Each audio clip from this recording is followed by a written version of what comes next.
I'm Cheryl Klein, and coming up next on WVU News, I'll tell you about a new policy that'll change the way you take out the trash. I'm Carly Van Ivern. Coming up, I'll tell you how a new education bill, if passed, could change the public school system in West Virginia. I'm Christine Robinson, and I'll tell you why researchers are targeting this specific area of the brain for a clinical trial. Our Emmy Award-winning WVU News starts now.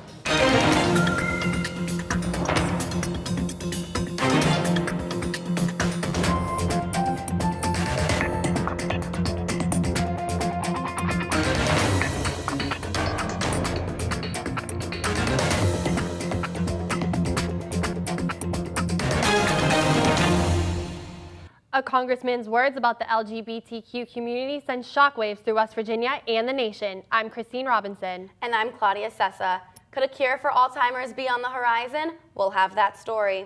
These stories and more on WVU News, an Emmy Award-winning newscast produced by television journalism students right here at West Virginia University. West Virginia House of Delegates member Eric Porterfield is under fire after referring to the LGBTQ community as bigots and socialists. Porterfield even called them the modern-era Ku Klux Klan, sparking outrage across the nation.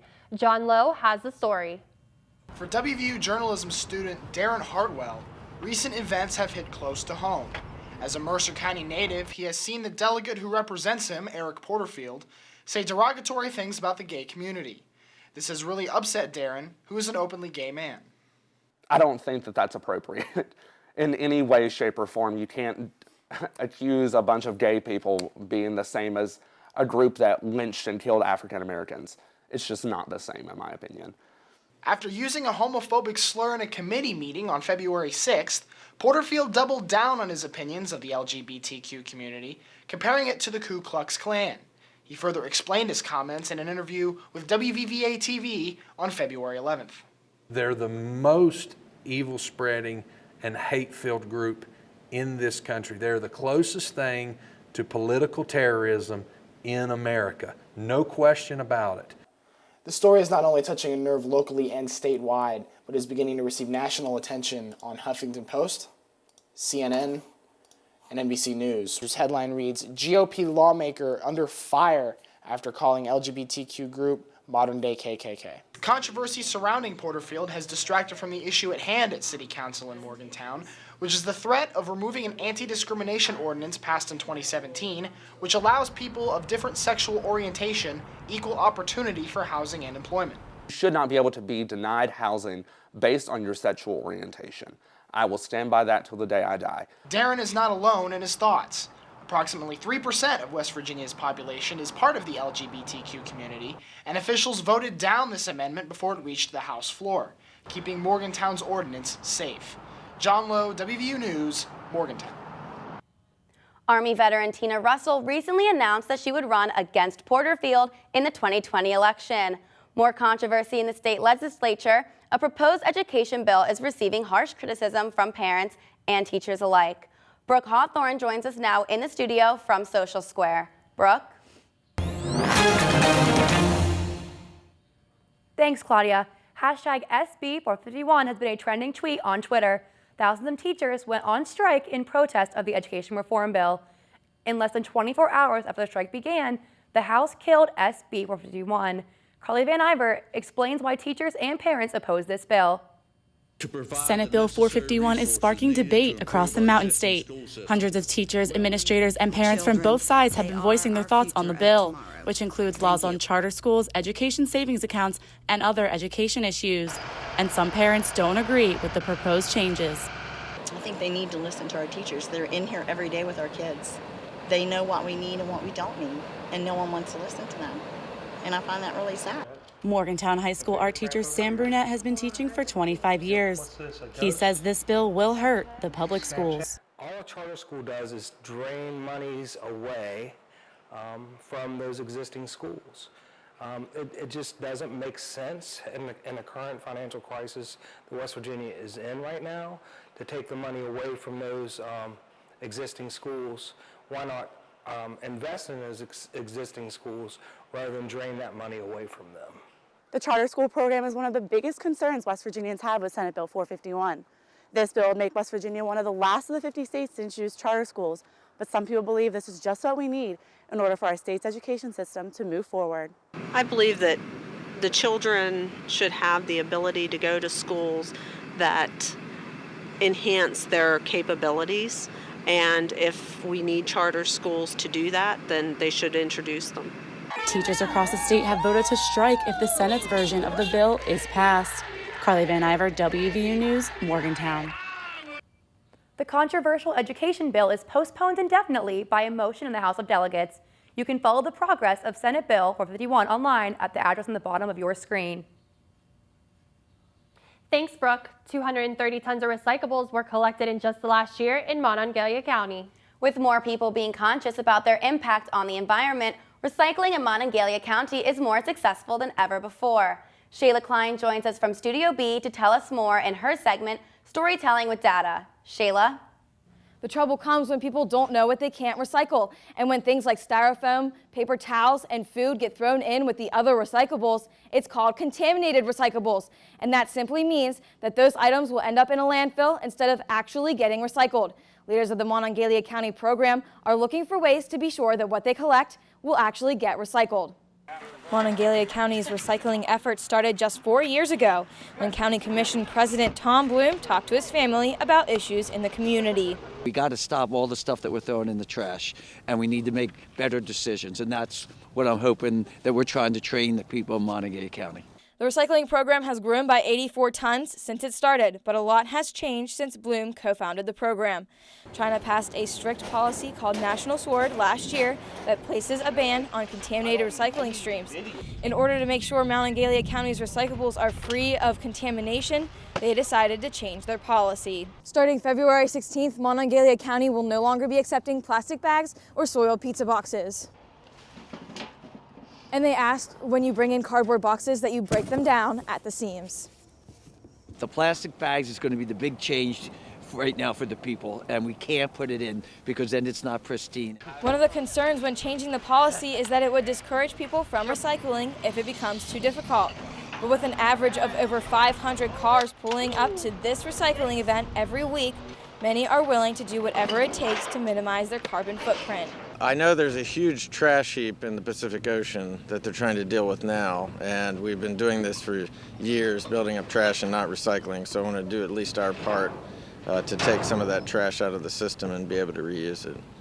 With stricter enforcement overseas, Bloom says that these changes are just the first step in eliminating contamination. Other states have started to ban items that are more likely to contaminate recyclables, such as glass. Officials say to be sure that your recyclables are not contaminated, you should rinse out any items that may contain food.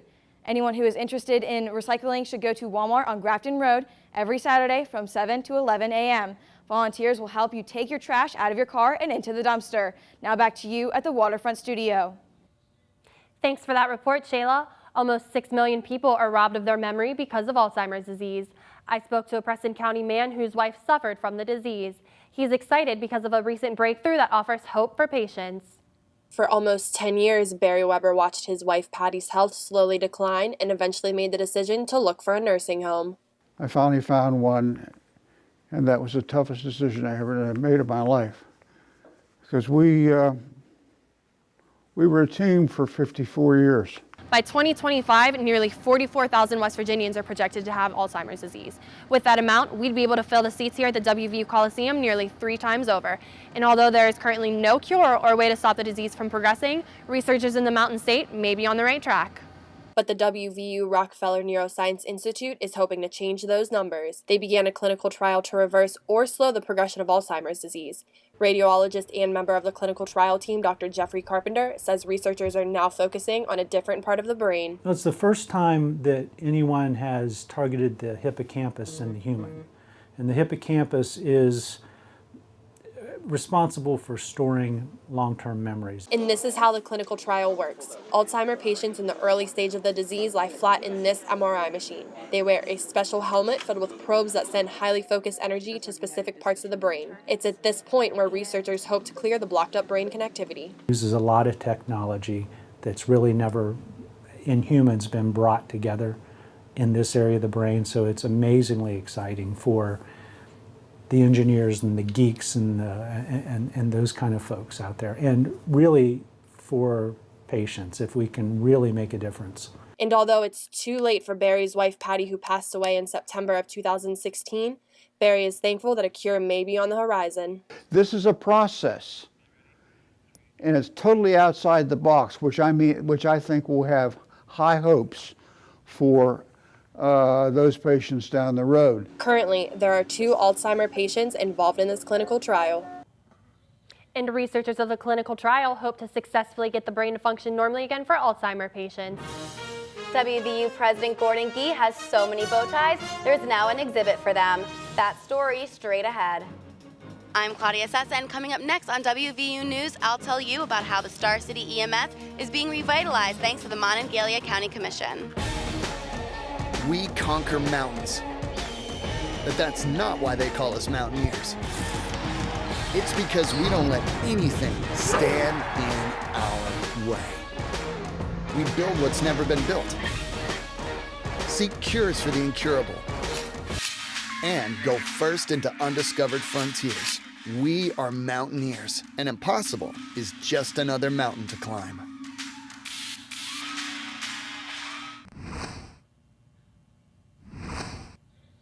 In a matter of minutes, a stabbing victim can bleed to death and a cardiac patient will die if life support is not performed. That's why it's so important for an ambulance to have the latest life-saving technology, because seconds really do matter in response time. And until recently, Star City was left behind. But things have changed for the Star City Volunteer Fire Department. The Star City EMS is the only EMS system in Monongalia County that's located within a fire department. It also holds some of the only ambulances in the county that until recently aren't on the 911 system. However, that just changed. The Monongalia County Commission is providing the Star City Volunteer Fire Department with the $14,000 needed to get them into the 21st century. Commissioner Tom Bloom says he's excited for this upgrade. Something that people don't realize, when In Touch and Concern went under, the Star City called us, and they were taking people at no cost for like kidney dialysis and emergencies when we didn't have anything. So this is a way of giving back to Star City, who helped us when we needed them. The changes being made to these ambulances will be vital in providing a quicker response time to the residents of Monongalia County. Residents in Monongalia County will benefit from this change, like Kara Brown, who has children with severe allergies. One time I did have to call an ambulance for him, and it took me 10 minutes to get there, and it took the ambulance 10 minutes to get there from being stationed by Mon Health Medical Center. So the response times have greatly improved. John Hitchens is an EMS administrator for Star City. He says that he was initially concerned that the Star City Volunteer Fire Department would have to pay to be on the 911 system. And that's when the commission, while the conversation was going on, just stepped up and offered to go ahead and buy the equipment so that we would be on the same page as everybody else. The GPS system will enable an ambulance to be sent out on a call based on their location. This is crucial when it comes to saving lives. The Star City EMS is expected to have their equipment installed and running by the end of March. Christine? That's great news, Claudia. Here's a story to put a smile on your face. Bow ties in every color and print. WVU President Gordon Gee currently has collected more than 2,000 bow ties over the years. A few of his signature bow ties are now on display at the WVU Evansdale Library. President Gee showed off 51 retired bow ties at this exhibit. He wears bow ties because he says it gives him a sense of individualism. And you can see President Gee's bow ties on display through May, Claudia. I already checked them out, Christine, and I must say, President Gee's collection is quite impressive. Well, that's it for this week's edition of WVU News. You can visit us online or on our website. You can also watch our shows on YouTube, and please follow us and our reporters on Twitter. I'm Christine Robinson. And I'm Claudia Sessa. Thanks for watching. We'll see you next time.